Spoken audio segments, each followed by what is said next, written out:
सहनाववतु सहनौ भुनक्तु सह वीर्यं कर्वावहै तेजस्विनावतीतमस्तु मा विद्विषावहै। ओम शांति शांति शांति। वेदांत दर्शन की 46वीं कक्षा। वेदांत दर्शन के द्वितीय अध्याय का दूसरा पाठ चल रहा है और पिछली कक्षा में क्षणिकवाद को निरस्त करने के लिए उन्होंने अनेक हेतु तर्क दिए थे कि क्षणिकवाद तो इन कारणों से असंगत है और क्षणिकवाद में तो कोई वस्तु है फिर नष्ट होती है, फिर है फिर नष्ट होती है, उत्पन्न आगे आगे करती जाती है, जो सारी प्रक्रिया चलती है। इसी तरह से कुछ और भी वाद है कि ये संसार की उत्पत्ति कैसे हुई। तो कुछ का ये हो सकता है कि अभाव से भाव की उत्पत्ति हो गई। वही हम ये चर्चा ही क्यों करें कि किससे उत्पन्न हुआ है, बस उत्पन्न हो गया, उत्पन्न हो गया। वो उत्पन्न होने से पहले क्या था, तो कुछ नहीं था, बस उत्पन्न हो गया। बाकी चर्चाएं जो थी कि ब्रह्म से उत्पन्न हुआ, वो सत्तात्मक से उत्पत्ति की बात कर रहा है। प्रकृति से उत्पन्न हुआ वो सत्तात्मक से, आत्मा से हुआ वो सत्तात्मक से, परमाणु से हुआ तो वो सत्तात्मक से, भावात्मक से उत्पत्ति की बात है। बोले नहीं, ये सब कुछ नहीं, बस ये उत्पन्न हो गया, उत्पन्न हो गया बस। कैसे हुआ, किससे हुआ, कुछ नहीं, अभाव से हो गया, असत से उत्पन्न हो गया। तो उस प्रसंग में अब आगे प्रसंग चलेगा। तो पिछले पाठ में से यदि किन्हीं को कुछ पूछना है तो पूछ सकते हैं। ओम आचार्य जी, ये पृष्ठ संख्या 121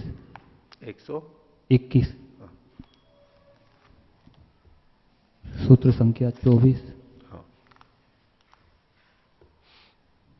आकाशे चा अविशेषात सूत्र है। तो यहाँ आकाश को अविशेषात क्यों कहा कि क्योंकि योग दर्शन में तो जो बताया था कि जो विशेष होते हैं 16, जो तत्व दिगनाए थे 16, और उनमें ये जो आकाश था और एक 6 जो अविशेष गिनाए थे, पंचन मात्रा, अस्मिता आदि। तो अविशेष तो वहां उनको कहा था नहीं, वो विशेष अविशेष तो अलग चर्चा है। विशेष अविशेष, लिंग मात्र और अलिंग, तो वहां तो विशेष महाभूतों को, सभी महाभूतों को आकाश भी आ गया, वो तो विशेष में आ गया।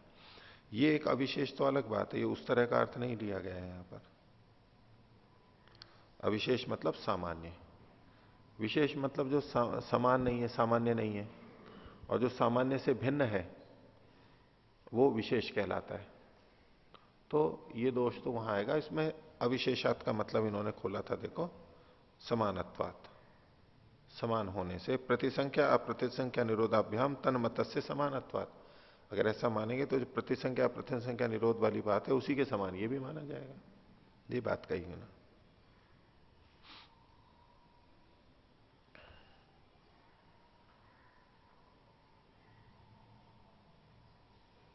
तो शास्त्र से विपरीत आएगा, क्योंकि आकाश से उत्पत्ति मानी गई और आकाश को सत्तात्मक माना गया है, तो इसलिए उनके मत में दोष आएगा।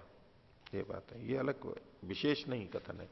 आकाश को यहां अविशेष उस रूप में नहीं, योग दर्शन वाला प्रसंग नहीं है, ये अलग ढंग से कहा गया है, सामान्य अर्थ लिया गया है इसका। ठीक है, तो आगे चले, पूछिए लोकेश जी।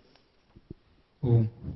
अच्छा, 121 पृष्ठ संख्या 23वें सूत्र, नीचे से तीसरे पंक्ति। अतच अप्रतिसंख्या निरोध स्वाभाविक स्वयमेव, जो ये पंक्ति है, इसमें स्वाभाविक जो कथन कर रहा है सिद्धांति, ये सही तो कैसे बन रहा? देखो, प्रतिसंख्या निरोध और अप्रतिसंख्या निरोध उन लोगों के मत में क्या है। तो प्रतिसंख्या निरोध तो कौन सा हो गया, जो विरुद्ध ज्ञान है, यानी वास्तव में वस्तु नष्ट नहीं हुआ, हम बौद्धिक रूप से, काल्पनिक रूप से उसको नष्ट समझ लेते हैं, ये प्रतिसंख्या निरोध है। और अप्रतिसंख्या निरोध का मतलब है जो काल्पनिक नहीं है, वास्तविक नाश है। ठीक है। अब ये जो कह रहे हैं अथच अप्रतिसंख्या निरोध है स्वाभाविक, ये जो वास्तविक नाश है, एक परमाणु या कोई भी तत्व उत्पन्न हुआ, एक क्षण रहा, स्वसमान की उत्पत्ति की और नाश हो गया। ठीक है। इस नाश में कारण क्या है, ये जब उनसे पूछा जाता है ये नष्ट क्यों हो गया। कोई चीज उत्पन्न हुई, जैसे हम उत्पत्ति में कारण मानते हैं, कोई चीज उत्पन्न हुई तो भाई इसका कारण क्या है, कैसे उत्पन्न हो गई, कुछ तो कारण होगा ना। बीज कैसे, पौधा कैसे बन गया, बीज से बन गया, बीज कैसे बन गया, तो हम कारण ढूंढते हैं वहां पर। कोई भी कार्य होता है, फिसल क्यों गया, भाई कोई कारण है, चिकना पदार्थ है, पानी है, जो भी। तो जैसे उत्पत्ति में कारण होता है, ऐसे ही विनाश में भी कारण होता है। विनाश में भी कोई कारण होना चाहिए ना, क्यों विनाश हो गया। ये मकान बना हुआ है, घड़ा बना हुआ है, ये क्षीण कैसे हो गया, कमजोर कैसे हो गया। ये फल है, पक गया और पकने के बाद सड़ क्यों गया, ये सड़ करके गल क्यों गया बिल्कुल। तो कोई विनाश भी होता है तो उसमें कोई ना कोई कारण होगा, एक सामान्य नियम जो देखा जाता है। तो जब ये क्षणिकवादियों से पूछा जाता है कि ये नाश क्यों कैसे मान रहे हो आप, भाई कोई चीज उत्पन्न हुई मान लो, तो ये नष्ट क्यों हो रही है, नष्ट की उसमें कारण क्या है, तो वो इसका कोई कारण नहीं बताते, उसको कहते हैं स्वाभाविक है, ऐसा ही इसका स्वभाव है, नष्ट हो जाती है, इसमें कोई कारण नहीं है, बाहर से कोई कारण नहीं है, स्वाभाविक है। तो उनकी उस मान्यता के आधार पर यह कथन किया जा रहा है क्या, अथच अप्रतिसंख्या निरोध स्वाभाविक, अगर अप्रतिसंख्या निरोध स्वाभाविक है, उनकी बात को उद्धृत कर रहे हैं। अब उस पर दोष दे रहे हैं। स्वाभाविक है मतलब स्वयमेव क्रमशो अभीष्ट स्यात्, स्वयमेव अपने आप क्रम से अभीष्ट होवे, यानी ये जो विनाश है, ये अभीष्ट है, निरोध है, ये तो अपने आप होने वाला है। स्वयमेव क्रमशः होता है, ये आपको अभीष्ट होवे, आपके मत में स्वीकार्य होवे, तो अब उस पर कह रहे हैं तदानीम। तो फिर अब ये आक्षेप दे रहे हैं क्या, सर्वम दुखम क्षणिकम इति, जब तो फिर तो सारा दुख भी क्षणिक ही हुआ, जब हर चीज क्षणिक हुई तो दुख भी क्षणिक हुआ। तो फिर भावनोपदेश, आप जो भावनाओं का उपदेश देते हो, हमें ऐसी मैत्री भावना करनी चाहिए, मुदिता की भावना करनी चाहिए, इत्यादि अच्छी भावनाएं करनी चाहिए, क्यों, दुख समाप्त हो जाए। मार्गोपदेश को देशोवा, या आप मार्ग बताते हो कि ऐसा चलो, ऐसा करो, ऐसा मत करो। विधि निषेध तो वो भी बताते हैं धर्म के मार्ग पर, जिसको वो धर्म मानते हैं, अध्यात्म मानते हैं, उसका विधि निषेध वो भी बताते हैं। तो ये जो आपका भावना का उपदेश है, ऐसी भावना करो, और मार्ग का जो आपका उपदेश है वो आपका अनर्थक होगा। क्यों, क्योंकि जिस दुख को आप कह रहे हो हटाने के लिए, नष्ट करने के लिए, वो दुख तो वैसे भी अपने आप ही नष्ट होने वाला है आपके मत में तो, और वो स्वाभाविक है, किसी निमित्त से नहीं होता है। आप जो भावना का उपदेश दे रहे हो, जो मार्ग का उपदेश कर रहे हो, किस लिए कर रहे हो, दुख के विनाश के लिए, दुख को हटाने के लिए, अर्थात दुख के नाश में आप इनको कारण मान रहे हो। तो पहली बात तो आप उनको जब स्वाभाविक नाश मानते हो तो ये कारण भी आप बताना ही नहीं चाहिए, वो तो स्वाभाविक होगा। और जिसका नाश स्वाभाविक होगा, इसका मतलब है किसी कारण से नाश नहीं हो सकता उसका, ना स्वाभाविक का मतलब है बिना कारण के। और आप ये जो उपदेश दे रहे हो साधना इत्यादि का, तो ये तो कारण बन रहा है। जब स्वाभाविक ही नाश होना है तो ये कारण कुछ कर नहीं सकता, और स्वाभाविक ही नाश होना है तो आप ये उपदेश कर क्यों रहे हो, आपका उपदेश तो व्यर्थ है। इनको कारण मान करके आपके बताए उपदेश के अनुसार कोई चले भी तो उसका फायदा क्या होने वाला है। इसको तो नष्ट होना है जब ही होना है, जब स्वाभाविक है बिना कारण के। तो ये जो लोग तपस्या कर रहे हैं और आपका उपदेश है और उनका पालना है, वो सब अनर्थक है जब स्वाभाविक ही होना है। तो स्वाभाविक है, इसलिए आप किसी भी कारण का प्रयोग करो, वो पहले तो नष्ट होने वाला नहीं है, जब होगा जब होगा, हमारा हस्तक्षेप ही नहीं है उसमें। तो कोई इन साधनों का, भावना का, मार्ग का पालन करे तो भी जब होना है तब होगा, और न करे तब भी जब होना है जब होना है, तो फिर इसका उपदेश भी व्यर्थ है और उसकी पालना भी व्यर्थ है। हो गया। ये तस्मादपि क्षणिकवादो न युक्त। और बोलो। ओम आचार्य जी, क्षणिकवादियों के मत में सब कुछ ही केवल परमाणुओं का समुदाय मात्र ही है, अवयवी नहीं है, अवयवी नहीं हाँ। है। तो जैसे शरीर है, शरीर भी केवल परमाणुओं का समुदाय मात्र ही, कोई अवयवी नहीं है। हाँ। तो हमारा मत में भी पूरा शरीर एक समुदाय मात्र ही है परमाणुओं का, केवल उसको हम एक शरीर के रूप में कहते हुए उसका अवयवी के रूप में देख रहे हैं। इतना नहीं है मात्र। ये न्याय दर्शन के अंदर प्रसंग आता है, सारा विस्तार से चलता है। उनका कहता नहीं, एक अवयवी भी उत्पन्न होता है। ये जो परमाणुओं का संयोग है ये एक विशेष प्रकार का है, और उससे जब हम ये जो पहचान करते हैं कि भाई ये व्यक्ति है, ये व्यक्ति है, अभी हम इसको परमाणुओं के समूह के रूप में नहीं देख रहे हैं, एक व्यक्ति के रूप में देख रहे हैं। ठीक है, ये लेखनी है, ये वृक्ष है, ये फला व्यक्ति है, इसको हम एक इकाई के रूप में देखते हैं, हम परमाणु के रूप में नहीं देखते। समूह मात्र होगा, जैसे कि मिट्टी का ढेर पड़ा हुआ है, वहां तो हम देख लेते हैं भाई ये समूह मात्र है केवल, और इसके अंदर हम वैसा नहीं देखते, और नहीं ऐसा होता है। यद्यपि ये बना परमाणुओं से ही है, लेकिन हम देखते हैं कोशिकाओं से भी बना हुआ है, ये कोशिकाओं से भी बना हुआ है। इसको देखते समय केवल परमाणु ही दिखते हो ऐसा नहीं है।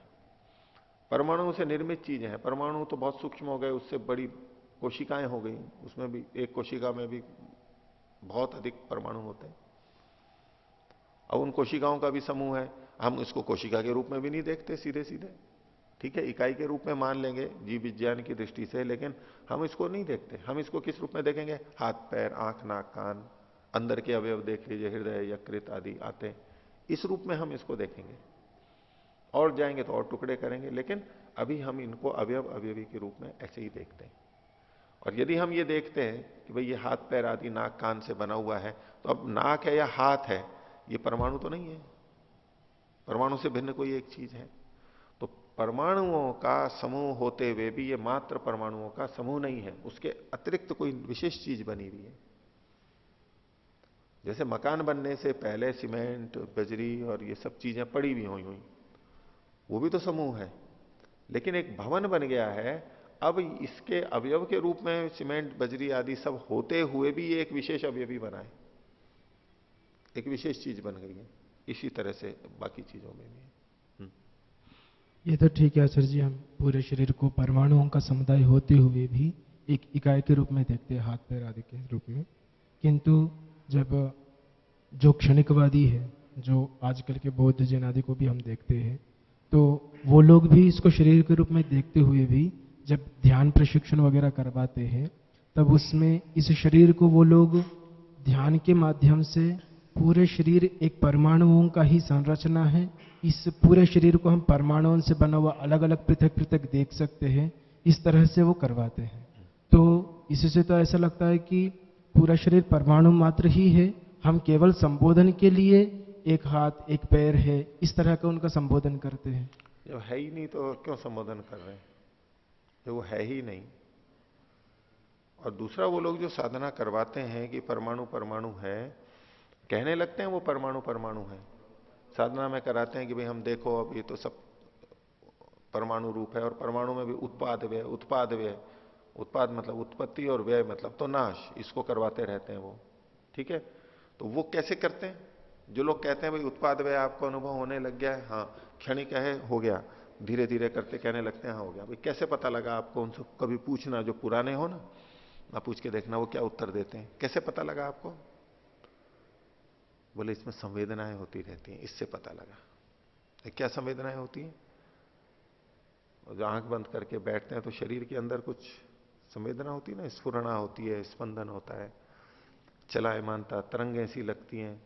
बोले देखो ये हो रहा है, इससे पता लगता है। तो इससे परमाणु का क्या पता लगता है? ये संवेदनाएं तो हमारे को भी होती है, इससे ये थोड़ा निश्चय होता है। पर उनको बता बता करके ये मन में बैठा दिया जाता है कि संवेदना हो रही है, इसका मतलब है ये परमाणु है, उत्पाद व्यय हो रहा है, उत्पाद व्यय की ये संवेदना है, उनको बार बार बता दिया जाता है। और वो उनका मस्तिष्क उसी तरह से अनुरूप बन जाता है, ढल जाता है। और जब ये उनको संवेदना होने लगी तो हाँ देखो ये उत्पाद व्यय हो रहा है, उत्पाद व्यय हो रहा है, उत्पाद व्यय हो रहा है, ये कुछ सिद्ध तो ना कर सकते हैं वो। हाँ, वैसे उत्पत्ति नाश होता है, विज्ञान भी मानता है, उसको पुष्टि भी कर देते हैं वो कि देखो विज्ञान भी कहता है कि ये उत्पन्न होती रहती हैं, कोशिकाएं नष्ट होती रहती हैं। लेकिन विज्ञान ये थोड़ा ना कहता है कि परमाणु भी हर समय उत्पन्न और नाश होता रहता है। उसको तो स्थिर मानते हैं वो कह रहे हैं कोशिकाओं के बारे में आप उसको घटा रहे हो, परमाणुओं के अंदर अपनी पुष्टि वैसे ही विज्ञान का लेकर के अनावश्यक रूप से यूं ही जबरदस्ती सिद्ध कर रहे हैं। संवेदनाएं कैसे? जैसे कि कभी बैठे बैठे पैर सुन्न हो जाता है, सो जाता है, तो एक तो सोने की वो स्थिति है कि हमें संवेदना नहीं होती है, कुछ भी पता नहीं लगता है। फिर जब थोड़ा रक्त संचार शुरू होता है तब वो झंझन जैसी होती है। वो क्या है? संवेदना जैसी होती है ना, चींटियां दौड़ रही हैं, झन झन झन झन, ऐसा छोटी छोटी बारीक बारीक बारीक बारीक, जैसा कहीं यहाँ कुछ कुछ कुछ बहुत सारा, जैसे कई जगह यूं कुछ चुभ हो रहा हो हमारे को भिन्न भिन्न जगह पे। ऐसी जो ये संवेदना होती है वो सामान्य अवस्था में भी अनुभव में आने लगती है। किसी कोई अपने हाथ को यूं थोड़ी देर के लिए ऊपर करे तो भी होने लग जाएगी। करो, और उंगलियों पे मन को रखो, 1 मिनट भी नहीं होगा और उंगलियों में शुरू हो जाएगी। हो गई?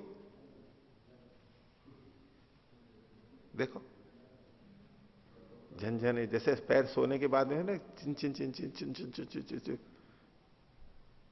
हुई, शुरू हो गई। क्योंकि यूं कह दिया रक्त इधर आ गया, अधिक रक्त इधर आ गया, ऊपर कम जा रहा है, तो अब वो जो भिन्नता है, जो संवेदना है तंत्रिका तंत्र की, वो संवेदनाएं देने लगती है। ये तंत्रिका तंत्र से ही तो होता है, नर्वस सिस्टम से ही तो होती है ये सारी संवेदना, और क्या है।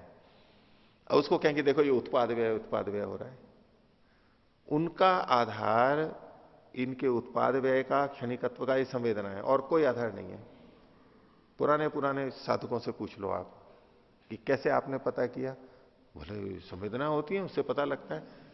कि भाई संवेदनाओं से कैसे पता लगता है? बोले वो तो बस यही कहते हैं कि संवेदना हो रही है, इसका मतलब है उत्पाद व्यय। भैया आपको पता कैसे लगा? वो सुन सुन करके दिमाग वैसा बन जाता है और वो वही बोलने लगते हैं, इससे पता लगता है, इससे पता लगता है। न तो परमाणुओं का पता लगता और न उत्पाद व्यय का पता लगता है। संवेदना हो रही है, क्षणिकत्व है, परिवर्तनशील है। कभी संवेदना हो रही है, कभी जा रही है, कभी ये संवेदना है, कभी ये संवेदना है, कभी भारीपन है, कभी हल्कापन है, कभी ठंडापन है, कभी गर्मी है इत्यादि, कभी पीड़ा है, कभी सुखद है। ये भिन्नताएं आ रही है ना, यानी क्षणिकत्व है, परिवर्तनशीलता। इससे केवल परिवर्तनशीलता तो आती है, लेकिन वैसा क्षणिकत्व नहीं जैसी वो कल्पित कर लेते हैं। परिवर्तनशील तो हम भी मानते हैं, सभी मानते हैं, इसको कौन नकार सकता है। लेकिन हर क्षण में परमाणु उत्पन्न हो रहा है, नष्ट हो रहा है, ये कुछ वो प्रत्यक्ष नहीं होता है, ऐसे ही बोलते हैं। और यही उनका अंतर विरोध है। वो व्यवहार तो सारा वो करते हैं, व्यक्ति का मान करके खाना खाते हैं, रोटी खाते हैं, बर्तन होता है, अब थाली भी है और कटोरी भी है, चम्मच भी है। अब वो सारे स्टील के हैं, वो कैसे देखेंगे उनको? परमाणुओं का समूह मात्र है। अब परमाणुओं का समूह मात्र है, हमें मान लो ऐसा एक तो मिट्टी का पात्र बना हुआ हो सिकोरा, और एक मिट्टी का समूह मात्र हो, उसमें छेद किया, उसमें आप घी या सब्जी लोगे क्या? पात्र बना हुआ हो, हमें पता है कि भाई दोना एक सकोरा है और उसमें हम ले रहे हैं, गिरेगा नहीं, जाएगा नहीं बाहर, सब्जी दूध वगैरह अंदर ही रहेगा सकोरे के अंदर। एक है कि मिट्टी बस केवल समूह रूप में, ढेले के रूप में कण कण कण है, ना उसमें दूध डालेगा कोई, निकल जाएगा वो तो। लेकिन व्यवहार सारा का सारा उनका उसी तरह का, ये विरोध है उनका, पर मानते हैं ऐसा। ठीक है। तो एक जो प्रतिसंख्या विरोध और अप्रतिसंख्या निरोध आया, प्रतिसंख्या निरोध, जिसको कि हम प्रलय अवस्था संपादन के रूप में आजकल समझते हैं, ये वैसे उनका है, ये वो लोग ऐसा करते हैं। क्षणिकवादियों के अंतर्गत ये है प्रतिसंख्या निरोध और अप्रतिसंख्या निरोध। पर ठीक है, उतने अंश में ले सकते हैं, या तो तन्निमित्तस्तु अवयवी अभिमान है को लेकर के उसको अवयव के रूप में विभाजित करना, वो एक तरीका है मन की वृत्तियों को रोकने का। पर इसमें हम परिकल्पना तो करते हैं, एक परिकल्पना की वस्तु है और हम नष्ट हो गई, ठीक है, कुछ चीजें परिकल्पना से भी की जाती हैं, लेकिन व्यवहार में तो हमारे को, और दूसरी भी परिकल्पनाएं होती हैं एकाग्रता आदि करने के लिए, वो अपेक्षाकृत अधिक वास्तविक होती हैं। कुछ तो बिल्कुल वास्तविक है कि हम ईश्वर को मान करके भी वृत्ति निरोध करें, ईश्वर को मानते हुए हम आसक्त ना हो, कर्मफल व्यवस्था को मानते हुए आसक्त ना हो, संसार के दुखमयता, दुख स्वरूप को स्वीकार करके उस पर आकर्षित ना हो। दुख परिणाम में दुख देखेंगे, ताप में दुख, परिणाम ताप संस्कार आदि ये दुख देख करके भी तो वृत्ति निरोध हो सकता है। और मूलतः तो यहीं आके करना पड़ेगा ही किसी को भी, तात्कालिक रूप से कुछ देखते हैं। और जब हम किसी वस्तु को नष्ट करते हैं, जो अभ्यासी हो जाते हैं वो तो मान लो एक ही बार में नष्ट कर दिया उन्होंने सारे को, नहीं तो प्रक्रिया क्या करते हैं, पहले इसको नष्ट किया, फिर उसको नष्ट किया, फिर उसको नष्ट किया, और उसमें भी थोड़ा थोड़ा सा करते हैं। वो जब जब जिसको नष्ट करना होता है उसकी वृत्ति भी चलती रहती है, वृत्ति चलती रहती है ना। जब हम कहें कि भाई मेरे को अब इसका याद नहीं करना है, तो उसको याद करना पड़ेगा ना पहले, कि भाई मुझे अपने बेटे की याद नहीं आनी है, तो बेटे की याद पहले आएगी। अभी छोड़ ही रखा था, अब बेटे की याद आई और कोई उसी में अटक जाएगा। फिर नहीं, मेरे को माता पिता की याद नहीं आनी है, मेरे को अपने घर की याद नहीं आनी है, मेरे को अपने मित्र की नहीं आनी है, अपने को अपनी गाड़ी की सुविधाओं की, वो बाग बगीचे की याद नहीं आनी, वो सब चित्र में आएंगे। ऐसे वो वृत्ति चलती रहेगी एक तरह से। ठीक है, हम उसको नष्ट कर रहे हैं, साथ में हटाना चाह रहे हैं, लेकिन अभ्यास नहीं होता है तो उसी पर अटक जाता है व्यक्ति। चलो अभ्यास से हो भी गया, देर भी लगती है, फिर जिनका और अधिक अभ्यास हो जाता है वो मान लो एकदम ही कर देते हैं। तो वहां जब एकदम होता है वो तब होता है जब इन चीजों से वैराग्य की स्थिति बनी हुई होती है। विवेक हो चुका है, वैराग्य हो गया है, तो एकदम से वो बन जाएगी। उसमें उसको प्रलयावस्था संपादन भी नहीं कहें, बस वो तो वैराग्य की स्थिति है, कहीं वृत्ति जा ही नहीं रही है, आकर्षण ही नहीं है, जाएगी क्या, तो बस वृत्ति रुक गई। और हमें नाम और रूप से परे जाना है तो एक और भी प्रक्रिया की जाती है। ये तो हम अपने को संसार में मान करके कर रहे हैं, लेकिन परमात्मा का 3 भाग, मोटा कदम, पादोस्य विश्वाभूतानि त्रिपादस्यामृतम दिवी। नहीं, ये जो सारी सृष्टि है निर्मित प्रकृति की, इसकी सारी हलचल उसके एक छोटे से भाग में है। तो एक मन का रॉकेट बना है और एकदम से उस सृष्टि की जो भाग है उससे परे चल जाए, निकल जाए एकदम। जैसे सैर के लिए हम अपने कमरे से बाहर निकल जाते हैं कि भाई चलो बाहर निकल गए, ऐसे आंख बंद की और परमात्मा की वो जो अमृत वाला भाग है 3 का, उसकी यात्रा के लिए निकल गए, छोड़ दिया उसको, गया पीछे, है ही नहीं। जैसे रॉकेट पृथ्वी से निकल के चला जाता है, अब अलग ही फिर ये सब चीजें धुंधला जाती हैं, दूर दूर दूर दूर छोटी छोटी होकर के, बिल्कुल कुछ पता ही नहीं लगे कोई घर कहाँ है या क्या है, बस पृथ्वी दिखाई दे रही है। अब इसमें भी हम दूर निकल गए, कुछ सृष्टि विष्टि कुछ नहीं, सबसे बाहर बस केवल परमात्मा, एक तत्व के अंदर केवल मन को टिका दिया, ये रखा ही नहीं। और उसके भी अमृत स्वरूप वाले भाग में चले गए। अब कौन है वहां पर, कितना भी भागो कहां जाओगे हर जगह तो आनंद, तो वही आनंद स्वरूप, और कुछ ही नहीं है। न कोई आत्मा है दूसरी, न कोई हमारा संबंधी है, कोई है ही नहीं वहां पर। बस चलते चले गए, चलते चले गए, तो अब वहां कुछ है ही नहीं, सबको पीछे छोड़ दिया, एकदम से छोड़ गए। अब क्या, किसकी वृत्ति आएगी वहां पर? लेकिन ये करना भी एकदम यो नहीं होता, वो छूटेगा ही नहीं। कुछ तो विवेक वैराग्य होना चाहिए, तब हम उन स्थितियों में पहुंच पाते हैं। एकदम हो गए, अच्छा ये वास्तविक स्थिति है, हमने किसी को नष्ट भी नहीं किया।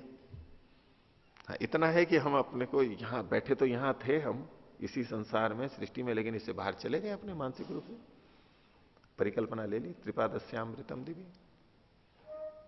अब क्या देखेंगे वहां पर, किसकी वृत्ति देखेंगे? ना आप न मैं, ईश्वर शरीर कुछ भी नहीं है वहां पर, न धन संपत्ति, न कुछ भी नहीं है, बस परमात्मा है और हम है, और कुछ नहीं। तो यूं बहुत सारे उपाय हैं जो अपनी वृत्तियों को रोकने के लिए किए जाते हैं, पर मूल उपाय तो यही है, विवेक हो जाए और वस्तु के सामने रहते हुए भी उसकी वृत्ति नहीं हो, उपेक्षा वृत्ति है बस। वो चाह ही नहीं है तो क्या वृत्ति आएगी उसकी?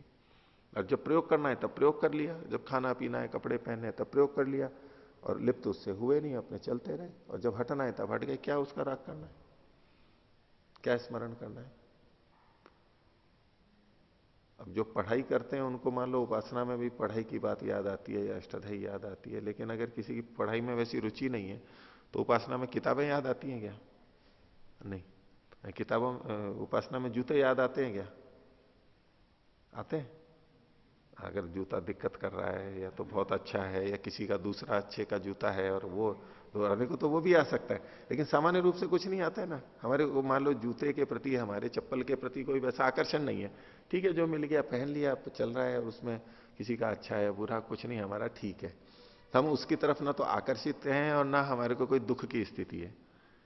आप में से किसी को आया है क्या अपना जूता याद आया क्या? नहीं आएगा तो कोई विशेष स्थिति में आएगा, नहीं तो नहीं आएगा। क्यों नहीं आ रहा है? जबकि हम जूते का प्रयोग करते हैं, घंटों पहनते हैं, उसको धोते हैं, संभालते हैं, सब कुछ करते हैं, बहुत सी करते हैं, लेकिन याद नहीं आता है ना। बाल याद आते हैं उपासना में? आते हैं? आए किसी को आप में से?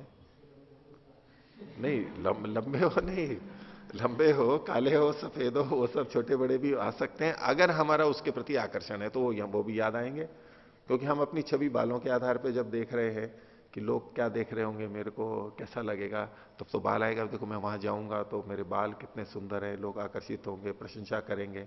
अथवा खराब है तो लगेगा लोग क्या कहेंगे, इसको कैसे छुपाऊं मैं, लोगों को पता ना लगे। वो सब चीजें आ सकती है यदि आसक्ति है, राग है तो। उपासना में चश्मा याद आता है कभी रविशंकर जी?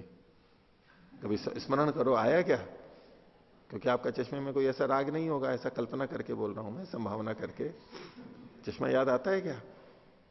हाँ, लेकिन जिनको चश्मा भी विशेष आकर्षण का केंद्र होता है और चश्मे से वो हीरो लगते हैं, तो वो जरूर चश्मे को याद रखेंगे।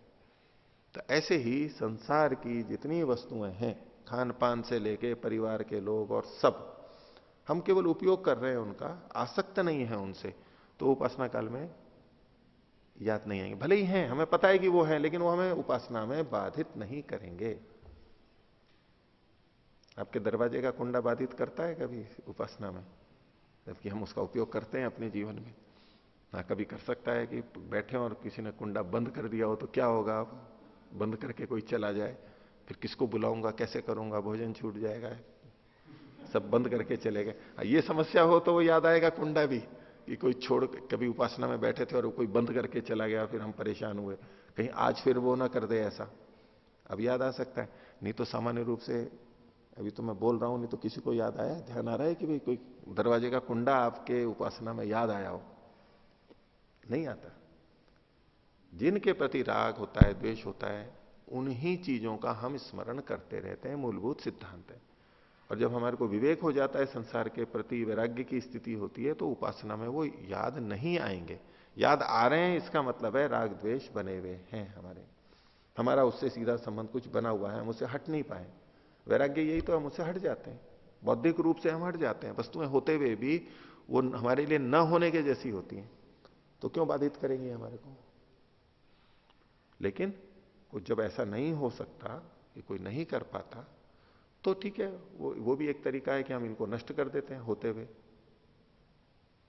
हुए भी नष्ट मान करके चलो वृत्ति निरोध कर लो, कैसे भी कर लो, और होते हुए भी कर सकते हैं। तो प्रतिसंख्या निरोध, अप्रतिसंख्या निरोध आदि जो। आगे चलते हैं, ये सृष्टि कैसे बनी? तो कोई ये माने कि ये सृष्टि असत से बनी है। इसको चीज को हमेशा हमें ध्यान रखना है कि यहां जो प्रकृति की उत्पत्ति और ये सब कहा जा रहा है, किस संदर्भ में? ब्रह्म को ध्यान में रखते हुए ये सारा कहा जा रहा है। ब्रह्म से इसकी उत्पत्ति हुई है, बनाया किससे है? ब्रह्म को समझने की दृष्टि से है कि ब्रह्म ने अगर ऐसे ही बन गई है अभाव से, तो ब्रह्म ने क्या किया? तो परमात्मा से जोड़ करके, ब्रह्म से जोड़ करके ये सारी चीजें कही जा रही हैं, जो ये ब्रह्म सूत्र हैं, ये सारे ग्रंथ का नाम ब्रह्म सूत्र है।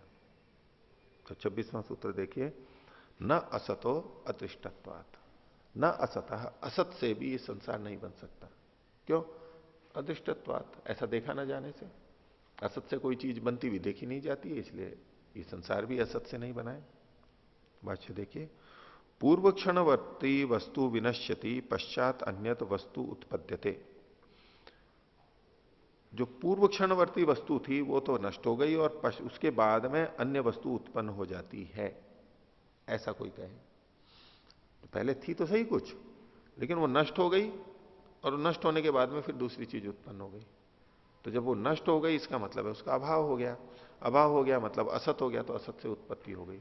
जैसे उदाहरण दिया, यथा बीजम पूर्वम उपमृत्यते पश्चादेव अंकुरो जायते। बीज और अंकुर, तो बोले पहले बीज नष्ट होता है, उसके बाद अंकुर उत्पन्न होता है। कोई पौधा बनेगा, बीज अगर नष्ट ना हो जाए तो पौधा बन जाएगा क्या? नहीं बनेगा ना। तो बीज नष्ट हो गया, बीज भले ही सत्तात्मक था लेकिन नष्ट हो गया, वो नष्ट हो गया और फिर पौधा बना। अगर बीज नष्ट नहीं हो तो पौधा नहीं बन सकता। बीज नष्ट ना हो तो पौधा नहीं बन सकता है। तो नष्ट हुआ मतलब असत हुआ। तो ऐसे कोई माने तो इति अवलंब्य असतो नाशाद अभावात उत्पत्तिर्भवती इति चेत उच्चेत तन्न युक्तम। तो इस उद्दृष्टांत को आधार बना करके कोई कहे कि असत से यानी नाश से, अभाव से उत्पत्ति होती है, तो वो ठीक नहीं है। क्यों? न ही असत सत जायते न ही अभावात भाव से उत्पत्ति भवती। असत से सत और अभाव से भाव की उत्पत्ति तो होती ही नहीं है। कैसे निर्णय निकाल लिया आपने? क्या हेतु है? तो कहा अदृष्टत्वात्। अदृष्टत्वात् को खोले अदर्शनात्, न देखा जाने से। ऐसा कहीं देखा ही नहीं जाता है। कुत्रचित अपनी न दृश्यते अभावात कारणात पदार्थोपलब्धि। अभाव कारण से, अभाव कारण वाले किसी पदार्थ की उत्पत्ति कभी नहीं देखी जाती। कोई ऐसा पदार्थ हम लाएं जो कि अभाव कारण वाला हो, अभाव जिसका कारण हो, जैसे मिट्टी घड़े का कारण है, ऐसे अभाव किसी पदार्थ का कारण हो, ये कोई देखा जाता है? कोई उदाहरण बताएं। ऐसा नहीं मिलता है। बीजोपमर्दनानंतरम अंकुर उत्पद्यते। जो आपने कहा था कि बीज के नाश होने के बाद में अंकुर उत्पन्न होता है, यद बीजम उपमर्दितम तत्खलु अंकुरस्य कारणम तु न त्यजति। ठीक है, बीज नष्ट होता है और उससे अंकुर उत्पन्न होता है, लेकिन बीज उस अंकुर का पौधे के कारणत्व का कारणत्व से च्युत नहीं होता है, उसको छोड़ता नहीं है, कारणत्व तो उसमें बना रहता है। और वैसे भी हम देखें कि बीज से जब अंकुर निकलना शुरू होता है, जैसे हम अंकुरित करते हैं, पौधे में भी कहीं भी नीचे भी होता है, तो बीज तो बना हुआ ही रहता है, अंकुर निकलना प्रारंभ हो जाता है, अंकुर निकलता है, जड़ें निकलती है, बीज भी रहता है। हाँ, उसमें परिवर्तन आ जाता है। उसी में स्थित जो खाद्य पदार्थ हैं, उसी से ही तो वो आगे पोषण को प्राप्त करता है। तो जमीन से लेता है, शुरुआत में तो उसी भोजन से, उसी बीज से ही लेता है, बीज में ही तो भोजन है उसका। जल को पा करके उसमें जीवन आ गया, अंकुरित होना शुरू किया, वहीं कोशिकाएं बननी शुरू हो गई, वो बढ़ता गया, बीज से लेता गया, और फिर जड़ जमीन में भी चली गई, ऊपर पत्ते भी आ गए, तो वातावरण से भी ले रहा है, जमीन से भी ले रहा है, और वो अपने आप करने लगता है। फिर बीज खोखला रहता है, केवल खोल रह जाता है बीज का, और बीज समाप्ति भी हो जाता है। लेकिन इसका ये मतलब नहीं है, इस बीज वाले उदाहरण का, बीज और अंकुर का, कि असत से सत की उत्पत्ति होती है। त्यजेत चेत कथम उपमर्दितात गोधूम बीजात गोधूमा एवं उद्भवंती कथम न चनका उद्भवयो। बोले यदि बीज अपने स्वरूप को छोड़ देता है, नाश को प्राप्त हो जाता है, और फिर अंकुर की उत्पत्ति होती है, अर्थात असत से उत्पत्ति होती है, अभाव से उत्पत्ति होती है, तो फिर गेहूं के बीज से गेहूं ही क्यों उत्पन्न, गेहूं का पौधा ही क्यों होता है? चने का क्यों नहीं हो जाता है? यानी असत से ही यदि उत्पन्न होना है तो असत तो कुछ होता नहीं है। तो ये नियम कैसे बन गया कि इसी बीज के अभाव से ये उत्पन्न होगा, चने के बीज के अभाव से गेहूं का पौधा नहीं होगा? ये कैसे नियम हो गया? आपका तो अभाव से उत्पत्ति मान रहे हो, असत से उत्पत्ति मान रहे हो। असत और अभाव तो एक जैसा ही होता है। असत और अभाव में कोई भेद होता है क्या? असत तो असत, अभाव तो अभाव, बस एक ही जैसा होता है वो तो जिससे अगर अभाव से ही सारी उत्पत्ति हुई तो क्यों कभी किसी असत से, अभाव से गेहूं उत्पन्न होता है, और क्यों किसी असत और अभाव से चना उत्पन्न होता है? भेद क्यों होता है जब वो एक ही जैसा होता है असत अभाव? तो कभी भी किसी से कुछ भी उत्पन्न होना चाहिए। हमारा नियंत्रण तो रहेगा नहीं। हम भले ही गेहूं बोवें, गेहूं बोने के बाद में असत उत्पन्न होगा, असत से पता नहीं क्या क्या उत्पन्न हो जाए, जो होना है वो होगा। गेहूं ही की फसल क्यों होती है फिर? चना क्यों नहीं हो जाता? तो उसी बात को यहां पर कह रहे हैं कि गोधूम बीजात गोधूमा उद्भवंती न कथम न खलु कथम न चणका उद्भवे। तो विपरीत करके भी इन्होंने बताया, एवं चणकोपमर्दनात् गोधूमा कथम न स्यु। चने के नाश होने पे गेहूं क्यों नहीं हो जाते? अन्य बीजोपमर्दनात् अन्यो अंकुरो जाएता। यदि असत से, अभाव से ही हो तो किसी भी बीज के उपमर्दन से कोई भी पौधा उत्पन्न हो जाना चाहिए। क्यों?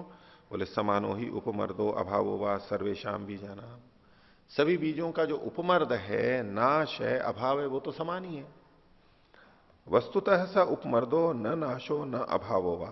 वास्तव में ये जो उपमर्द है जिसको आप कह रहे हो, जिस उपमर्द से ये उत्पत्ति कह रहे हो, ये न तो न नाश है न अभाव है।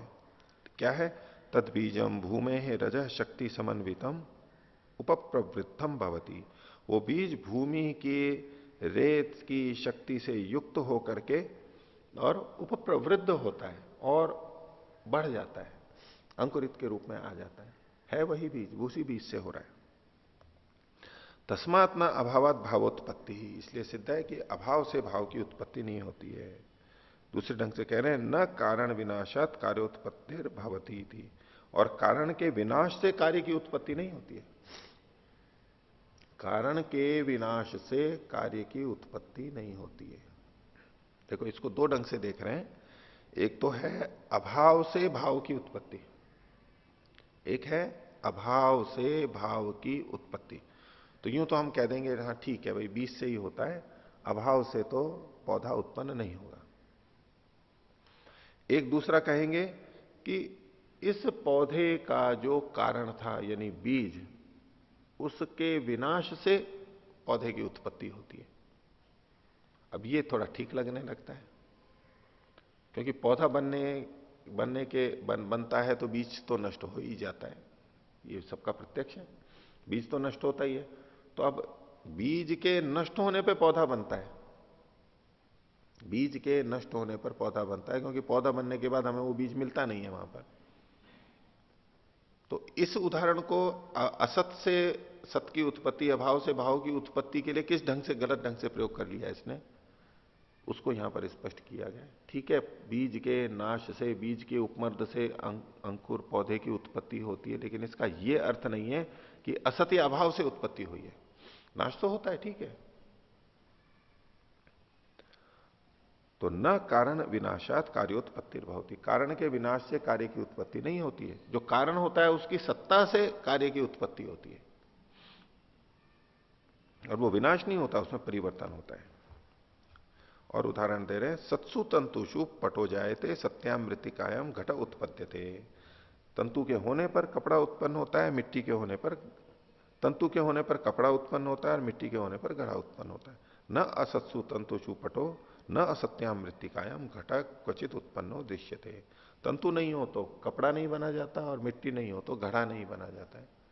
कहीं भी इनके बिना कपड़ा या घड़ा बनते हुए नहीं देखा जाता, अधिष्ठत्वात् को कह रहे हैं। और संपन्ने पटे तंतुओं भी तत्र दृश्यन्ते, कपड़ा बनने के बाद में तंतु भी वहां उस कपड़े में हमें दिखाई देते, उपलब्ध होते हैं। और जाते घटे मृतिका भी तत्र विद्यते, घड़ा उत्पन्न होने पर मिट्टी भी उसमें हमें उपलब्ध होती है। समवाय संबंधे न समवायी कारणत्वेन वा, समवाय संबंध से रहती है वो, उपादान कारण हमेशा साथ में रहता है। इसको समवाय संबंध से कह दें या समवायी कारणत्व के रूप में कह दें, एक ही बात है। तो इसी बात को और खंडन करते हुए अगले 27वें सूत्र में इन्होंने कहा, उदासीनानाम अपि चैवम सिद्धि ही, यदि बिना किसी के अंकुरोत्पत्ति हो जाती है, बिना बीज के, बिना बोए, तो जो उदासीन है, उदासीन कौन? जो खेती नहीं करते, बीज नहीं बोते, घर में ही बैठे रहते हैं, तो वो उदासीन। तो उनके खेतों में भी फसलें हो जानी चाहिए यदि असत से ही सत की उत्पत्ति होती है तो उदासीना नाम अपनी चैवम सिद्धि, उनकी भी ऐसी सिद्धि हो जानी चाहिए, होने लगेगी आपके मत में। भाष्य देखिए, यदि ही असतः सत जाएता अभावत भाव उत्पत्तेता, यदि असत से सत, या दूसरे शब्दों में कहें अभाव से भाव उत्पन्न होवे, तरी उदासीना नाम अप्रयतमाना नाम जना नाम अपनी, उदासीन मतलब जो प्रयत्नशील नहीं है, पुरुषार्थी नहीं है, ऐसे लोगों का भी एवं सिद्धिर, सिद्धि को खोल दिया इन्होंने, वस्तु सिद्धिर भवेत, वस्तुओं की प्राप्ति होने लगेगी। कैसे? ये ही क्षेत्रम न कर्षंती, जो खेत को जोतते नहीं है, न च बीजम वपंती, बीज भी नहीं बोते हैं, तेषाम गृह स्थिता नाम अभी, और वो घर में स्थित है, उन यानी खेत में नहीं गए, घर में ही बैठे हैं, उनकी भी धान्य सिद्धिर भवेत, धान्य यानी अन्न की सिद्धि उनको हो जानी चाहिए। एवं अकुंभकाराणाम अपनी घटादि सिद्धि, जो कुम्हार नहीं है उनके भी घरों में घड़े बन जाने चाहिए, और अतंतुवायानाम अपनी वस्त्र सिद्धि से, जो जुलाहे नहीं है उनके घर में भी कपड़े बन जाने चाहिए अपने आप। न चेतादृशी सिद्धि तेषाम भवती, लेकिन ऐसा तो देखा नहीं जाता है, होती ही नहीं है। तस्मात् न अभावात भावोत्पत्ति मंतव्यम युक्तम, अभाव से भाव की उत्पत्ति तो नहीं हो सकती, सत्ता तो माननी ही पड़ेगी। पीछे वो अथर्ववेद का एक मंत्र बताया था दिलीप जी ने, जिसमें असत से उत्पत्ति को कहा गया है। तो एक तरफ हमें ये वर्णन मिल रहा है कि असत से तो सत की उत्पत्ति हो नहीं सकती, एक तरफ ये भी वर्णन मिल जाता है भाई असत से उत्पत्ति हो रही है। अब यहां पर सीधे सीधे कोई देखने लगे, देखो परस्पर विरुद्ध बातें कही गई हैं, इनको पता ही नहीं, कोई कहता है सत से होती है, कोई कहता है असत से होती है।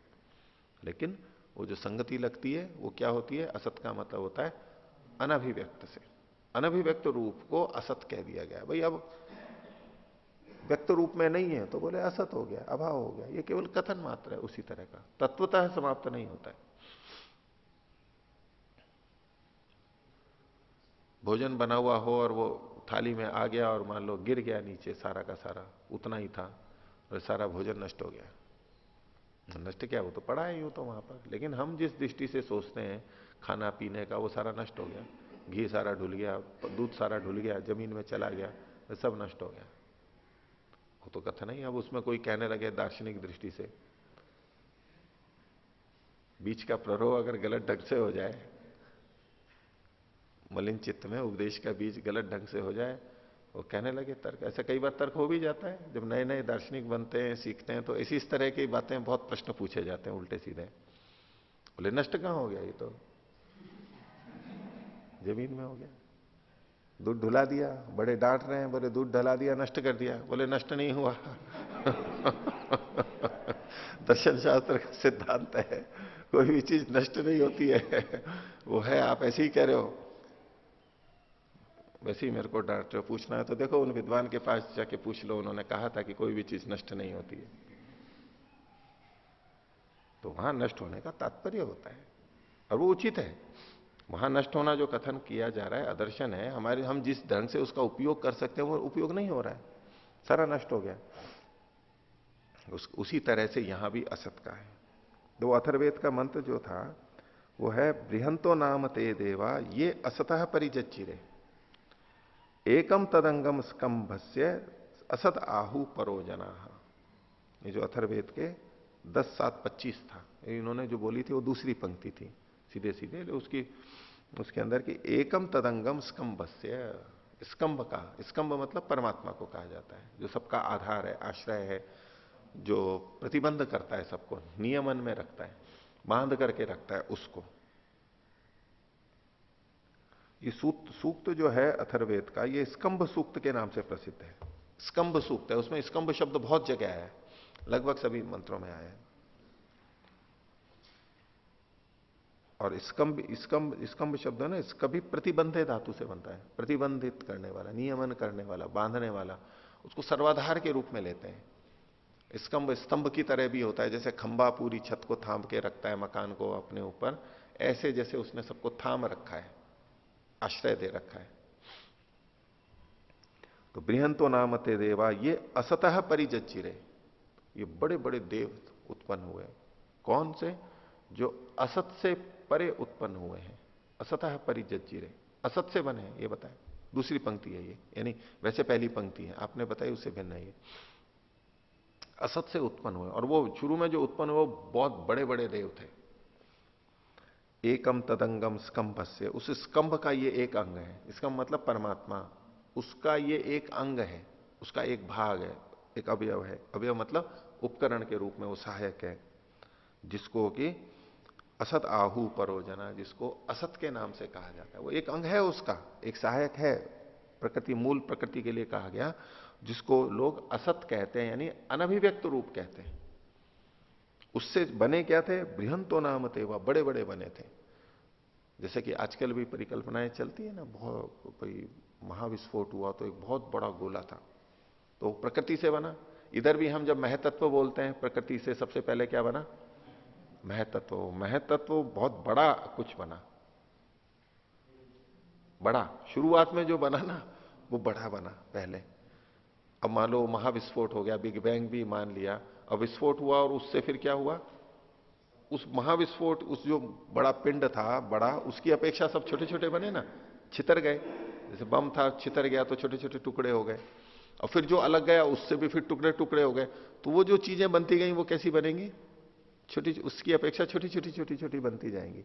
शुरू में बहुत बड़े बड़े देव बने थे और फिर उससे छोटे छोटे होते चले गए। पृथ्वी बन गई, ये सूर्य बन गया हमारा, फिर पृथ्वी बन गई, उपग्रह बन गए, चंद्रमा बन गया, ये छोटी छोटी चीजें उसमें बनती गई ऐसे। तो शुरू में वो बहुत विशाल था, महतत्व था, बड़ा था, और फिर उससे दूसरी चीजें बनी, अहंकार बन गया, अहंकार से इंद्रियां बनी, इंद्रियां जो सूक्ष्म इंद्रियां वो छोटी छोटी सी हैं, महाभूत बन गए, महाभूतों से भी फिर और चीजें बनी। तो कुछ उस तरह का भाव यहां पर दिया गया। तो यहां असत का मतलब अनभिव्यक्त प्रकृति, अनभिव्यक्त के रूप में कथन किया गया। तो उन सब का इस प्रसंग से विरोध नहीं है। यहां कहा जा रहा है ना असतो अदृष्टत्वात्, असत से उत्पत्ति नहीं होती है, मतलब असत का मतलब है पूर्ण रूप से अभाव की बात कही जा रही है यहां पर। और जहां असत से उत्पत्ति कही जा रही है वहां पर अनभिव्यक्त रूप से कही जा रही है। ये संगति तो हमको समझनी ही पड़ेगी। तो उदासीनों को भी नहीं हो सकती ऐसा अगर वो कहने लगे तो, नहीं तो उदासीनों को भी, जो अप्रयत्नशील हैं उनमें भी वस्तुओं की सिद्धि देखी जानी चाहिए, यदि अभाव से असत से होती है तो। फिर किसी को गाय पालने की जरूरत ही नहीं पड़ेगी, क्योंकि दूध की प्राप्ति तो असत से अभाव से होती है, गाय की क्या जरूरत है उसको। आगे देखिए, इसी तरह की और जो मान्यताएं उनका वर्णन कर रहे हैं। 28वें सूत्र की भूमिका है अभाव कारणवाद पर्युदस्तः। अभाव को ही जो कारण मानते हैं ऐसा जो वाद है, सिद्धांत है, उसको तो हटा दिया है। इदानीम अभाव मात्रमेव सर्वम वस्तु जातम। अब दूसरे एक पक्ष को लिया जा रहा है जिनके मत में सब चीज ही अभाव है। अभाव मात्रम सर्वम वस्तु जातम न भावात्मकम बाह्यम किंचित, बाहर कुछ भी बाह्य है ही नहीं, सत्तात्मक है ही नहीं, भावात्मक है ही नहीं, किंतु केवलम विज्ञान मात्रम एवं आंतरिकमिति सिद्धांतो निराक्रियते। केवल क्या चीज है, अंदर केवल विज्ञान मात्र है, ज्ञान मात्र है, विज्ञानवाद जो है उसको कर रहे हैं। जो अभाव को मानते थे, अभाव से भाव की उत्पत्ति मानते थे, वो उत्पन्न होने के बाद तो बाहर की वस्तुओं का भाव मानते थे। अभाव से उत्पत्ति हुई है, लेकिन बाहर जितने भी पेड़ पौधे पर्वत आदि हैं उनका तो वो भाव मानते हैं। लेकिन ये क्या है, ये बाहर की वस्तुओं का भी भाव नहीं मानते। बोले फिर है क्या, केवल ज्ञान मात्र है, ज्ञान मात्र है। अंदर जो विज्ञान है, ज्ञान है, किसी कोई भी जो बस केवल वही वही है। अंदर ज्ञान है तो बाहर वस्तु है, नहीं तो कुछ भी नहीं है। अगर अंदर ज्ञान नहीं है तो बाहर भी वस्तु नहीं है। जो बाहर कुछ दिखाई दे रहा है वो कैसा है, जो हमारे अंदर है वही तो बाहर दिखाई दे रहा है। ये जड़ वस्तुओं के लिए। फिर इसको साधना के क्षेत्र में भी आध्यात्मिक रूप देकर के भी प्रयोग किया जाता है कि हम दूसरे में क्या देखते हैं, हम दूसरे में क्या देखते हैं, हम अपना चेहरा ही देखते हैं। ये कितनी बड़ी बात है अध्यात्म की। हमें कोई बुरा दिखाई दे रहा है तो वो बुरा नहीं है, हम बुरे हैं इसलिए वो हमें बुरा दिखाई दे रहा है। हम ऐसा सोच रहे हैं इसलिए वो ऐसा लग रहा है हमारे को। हमें लग रहा है कि ये चोर है, हमें लग रहा है ये चालाक है, हम ऐसा सोच, हमें लग रहा है कि ये दानी है, हमें लग रहा है ऐसा। तो ये जो संसार है ये हमारे अंदर का ही विस्तार है। अंदर से जैसे हम होंगे हमारे को सब चीजें वैसी ही दिखाई देंगी। हम अंदर से दुखी है तो हमारे को सभी दुखी दिखाई देंगे। हम अंदर से निराश हैं तो सब चीज, सब बाहर भी निराशा ही निराशा लगेगी हमारे को। ये भी ऐसा, ये भी ठीक नहीं हो रहा है, ये भी ठीक नहीं हो रहा है, ये भी ठीक नहीं हो रहा है। हर जगह हमको नकारात्मकता नकारात्मकता ही दिखेगी। वो कहां से आ गई नकारात्मकता, हमारे अंदर से आई है। और अंदर से सकारात्मक है तो सब कुछ सकारात्मक दिखने लगेगा। तो इसलिए जैसा अंदर है वैसा ही बाहर है, जैसा विज्ञान है वैसा ही बाहर है। हो गया ना अध्यात्म का पूरा। अब इसको विस्तार तो कितना भी दे लो, इस तो सूत्र रूप में, इसके आधार, मात्र इसके आधार पर भी बहुत सारे अध्यात्म और बहुत सारे वो चीजें खड़ी हुई हैं। पूरा धर्म और पूरा दर्शन कि जैसे हैं हम अंदर वैसे ही बाहर दिखाई देते हैं। इसलिए अपने को सुधारो, सब सुधर जाएंगे। जैसा अंदर का विज्ञान वैसे ही सारे हैं। अंदर आप अच्छा कर लो, आप अंदर से दयालु हो जाओ तो सब दयालु है आपके लिए, सब सज्जन हो गए। हम अंदर से सज्जन हो गए तो हमारे को सब सज्जन ही दिखाई देंगे। बहुत बड़ी बात है ना, और सरल भी है। देखो अंदर, अब यूं किसी को सुधारने जाओ तो थोड़ा सुधरेंगे लोग। गलती को पकड़ो, गलती है कहां? गलती तो यहां अंदर है, बाहर थोड़ा है गलती। अंदर अपने को देख नहीं रहे हैं, गलती अपने विज्ञान ज्ञान की है और दूसरों पे दोष दिए जा रहे हैं, वो ऐसा और वो ऐसा। अंदर सुधार लो ना, सब सुधर जाएगा। कितना सरल और सटीक उपाय अध्यात्म का। पूरा अध्यात्म खंड हो गया। कैसे कैसे खड़ा हो गया? ये सब कुछ विज्ञान ही है, बस अंदर विज्ञान है वैसा ही बाहर है। अंदर का ही, हमारे दिमाग का ही प्रक्षेप है बाहर, केवल, और कुछ नहीं। उसी का प्रोजेक्शन है बाहर, और कुछ नहीं है। तो ये तो चलो अभी अध्यात्म को छोड़ देते हैं। बहुत अच्छी बातें आपने सुन ली हैं, आप में से कुछ को जीवन में कभी उपयोगी भी होंगी ये बातें, उपयोग कर भी रहे होंगे, सुनने को भी आपको उपदेश मिलेंगे। अभी ये कह रहे हैं बाहर की दृष्टि से कि बाहर कोई वस्तु नहीं है भावात्मक। क्यों? कुछ भी नहीं है, बस है जो वो अंदर का विज्ञान मात्र है। तो पहले जो असतवाद था वो अभाव से भाव की उत्पत्ति मानता था, लेकिन भाव के रूप में बाहर की वस्तुओं को स्वीकार करता था। ये कह रहा है कि बाहर की भी वस्तुएं नहीं है, अंदर केवल विज्ञान विज्ञान है और कुछ नहीं है। किंतु केवलम विज्ञानम एवं आंतरिकम इति सिद्धांतो निराक्रियते, उसका निषेध कर रहे हैं। 28वां सूत्र कैसे? न अभाव उपलब्धे है, ये सब कुछ अभाव नहीं है बाहर जो है। क्यों? उपलब्ध होता है, मिलता है हमारे को। तो अभाव मात्र में एवं सर्वम इति न, सब कुछ अभाव है बाहर का, ये ठीक नहीं है। कुतः उपलब्ध भावत्वेन उपलब्धि कारण, भाव के रूप में उपलब्ध होता है वो, हमको अभाव के रूप में नहीं। अभाव के रूप में उपलब्ध हो रहा है तब तो हम कह सकते हैं कि वो बाहर कुछ नहीं है, अभाव है। लेकिन वो भाव के रूप में हमें उपलब्ध होता है।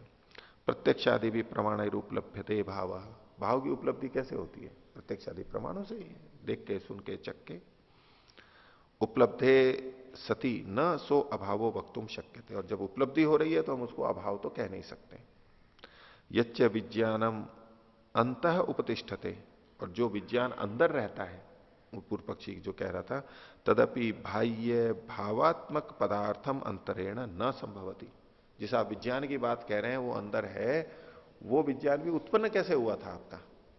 अगर बाहर की वस्तु है नहीं तो अंदर का विज्ञान कैसे आ गया था? हमको दिखाई दे रहा है ये वृक्ष है, बोले वृक्ष का केवल विज्ञान है, अंदर वृक्ष तो है नहीं बाहर। एक विज्ञान आ कहां से गया? अगर बाहर वस्तु नहीं है तो आ कहां से गया वो? और वृक्ष ही क्यों आया अंदर? अंदर जो विज्ञान उत्पन्न हुआ वो विज्ञान वृक्ष का ही क्यों हुआ? फला व्यक्ति का ही क्यों हुआ? पर्वत का ही क्यों हुआ? जो चीज सामने उसी का ही क्यों विज्ञान उत्पन्न हुआ? अगर बाहर कुछ है ही नहीं तो कुछ भी विज्ञान हो जाना चाहिए और सबको एक जैसा हो जाना चाहिए, कुछ भी नियम नहीं रहेगा उसको। तो यच्च विज्ञानम अंतर उपतिष्ठते तदपि बाह्य भावात्मक पदार्थम अंतरेण न संभवती, बाहर जब तक भावात्मक पदार्थ नहीं होगा तब तक ये संभव ही नहीं है। यदा न बाह्यम भावात्मकम तथा कस्य विज्ञानम भवेत, और उनके मत में जब बाहर कोई भावात्मक है ही नहीं तो विज्ञान भी किसका उत्पन्न होगा? उनसे पूछ सकते हैं कि भाई विज्ञान है, ज्ञान है, ये है किसका? किस चीज का ज्ञान है आपको? ये अभी तो हम कह सकते हैं कि हमारे को वृक्ष का ज्ञान है, हमारे को पेड़ का ज्ञान है, पुष्प का ज्ञान है। आपको ज्ञान किसका है? किंतु तदा तो शून्यत्व प्रसज्येत नहीं विज्ञानम, और यदि बाहर अभाव है तो अंदर भी विज्ञान का क्या होगा? शून्यत्व होगा, कुछ भी नहीं होगा, विज्ञान नहीं हो सकता अंदर। और कह रहे हैं आगे, विज्ञाता ही आत्मा दृष्टा, विज्ञाता कौन है? आत्मा है, जिसको कि दृष्टा कहते हैं। अल्प विराम अंतःकरणम विज्ञान साधनम दर्शन कारणम, अंतःकरण क्या है? विज्ञान का साधन है, दर्शन का कारण है, देखने का, ज्ञान का कारण है। यदा बाह्यम दृश्यम एवं न भवेत तदा दर्शनम विज्ञानम न भवितुम अर्हति, जब बाहर का दृश्य ही नहीं है तो भले ही अंतःकरण हो, भले ही आत्मा हो, तो भी ज्ञान नहीं होगा। किनका? बाहर की वस्तुओं का, बाहर की वस्तुओं का ज्ञान नहीं होगा। अब इसके ऊपर फिर कोई कहे उपलब्धेरन बाह्य भावात्मका पदार्थ, ठीक है उपलब्ध तो हो रहे हैं बाहर के पदार्थ, भले ही उपलब्ध हो जाए, किंतु तेन वस्तुतः सत्य, लेकिन वो वास्तविक नहीं है। उपलब्ध तो होते हैं, ठीक कह रहे हो आप, उपलब्ध हो रहे हैं, लेकिन वो वास्तव में नहीं है। स्वप्नादिवत कल्पिता संति विज्ञान बलात्, जैसे स्वप्न में हम बाहर की वस्तुएं न होते हुए भी कल्पित कर लेते हैं अपने ज्ञान के आधार पर, ऐसे ही ये जो संसार दिखाई दे रहा है ये भी हमारे विज्ञान के बल पे कल्पित है, वास्तव में नहीं है। तो उसका उत्तर दिया जा रहा है 29वें सूत्र में, वैधर्म्याच्य न स्वप्नादिवत। जो सत्तात्मक वस्तुएं होती हैं वो इससे वैधर्म्य रखती हैं, इसलिए ये स्वप्न आदि के समान कथन नहीं है कि ये जो सारा दिख रहा है ये स्वप्न के समान दिख रहा है, वास्तव में नहीं है। तो न संति ते स्वप्नादिवत स्वप्नवन मायावच्च कल्पिता। स्वप्न के समान आदि से यहां पर इन्होंने मायावच्च लिया, जैसे जादू में कोई चीज दिखने लगती है ऐसे। कुतः वैधर्म्यात, वैधर्म्य कारणात खलु। वैधर्म्य क्या है? स्वप्न पदार्थानाम जागरण काले अल्प विराम माया पदार्थानाम व्यवहार काले प्रमाण उपलब्धि न भवती। जो स्वप्न में चीजें देखी जाती हैं उनको जब हम जगते हैं तब वो हमें चीजें मिलती नहीं है वहां पर। और माया पदार्थानाम यानी जादू के जो पदार्थ हैं उनका व्यवहार काल में प्रमाण से उपलब्धि नहीं होती है। वह जादू में कुछ दिखा दिया मान लो माया के अंदर, मायावी ने, क्योंकि मिठाई बन गई ये बन गई, लेकिन उसका कोई व्यवहार नहीं हो सकता, वो दिख रहा है वैसे ही। किंतु तद भिन्नावस्था का नाम जगत पदार्था नाम भावात्मका नाम तो प्रमाण उपलब्धि भवती थी। लेकिन इन स्वप्न और माया से भिन्न जो अवस्था वाले जगत के पदार्थ हैं जो कि सत्तात्मक हैं, उनकी तो प्रमाणों से उपलब्धि होती है। क्यों? यही इनमें परस्पर वैधर्म्य है। तस्मात अभाव मात्रम सर्वम विज्ञानम एवं इति सिद्धांत तो न युक्त है। इसलिए सब कुछ अभाव ही है, बाहर का वो ये सिद्धांत ठीक नहीं है। और यत खलु जगत मिथ्या स्वप्नवदिति मतम तदपि यत्र सूत्रे निराकृतम विज्ञेयम। और जो लोग ये मानते हैं कि जगत मिथ्या है, स्वप्न के समान, ब्रह्म सत्यम जगत मिथ्या में जो जगत मिथ्या वाला बात है और वो स्वप्नवत उदाहरण भी देते हैं, तो वो मत भी यहां पर इस सूत्र में निराकृत समझना चाहिए। वैधर्म्याच्य न स्वप्नादिवत, वैधर्म्य होने से स्वप्न के समान नहीं है, इनकी वास्तविक सत्ता है। तो आज का पाठ इतना ही रखते हैं। प्रणव ध्वनि।